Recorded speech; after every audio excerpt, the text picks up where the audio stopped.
uno munsi ni umunsi ugira gatanu w'indwi yahariwe ivy'ubutunzi, aho ikigo CDE catunganije uruganda rudasanzwe twitiriye Birashoboka Business Forum.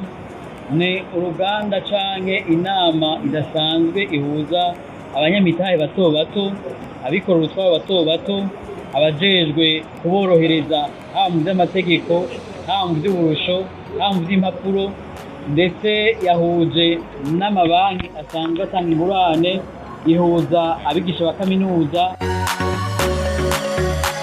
Intumbero yo kurabira hamwe uruhara rw'isoko rusangi nka kimwe mu nyishu zofasha umurindi udasanzwe bw'abanyamitahe bato bato, inganda usanga cyane cyane zishigikiwe canke zikorwa n'urwaruka mu gihugu cacu cyiza c'Uburundi.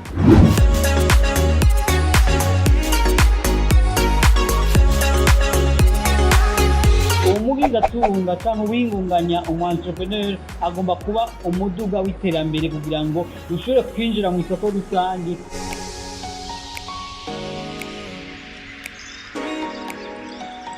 Uno munsi aho isi igeze ni uko abatari bake bagomba gukoresha ubwo buhinga ngurukana bumenyi, bashobora gukoresha ubuhinga bwa none kugira ngo bahingure, bamenyekanishe, badandaze, baronke ubuhinga kanaka bashobora gushora, kuko iyo soko rusange ya Afrika si ibintu gusa ushobora gushorayo, ariko urashobora gushorayo n'ubuhinga.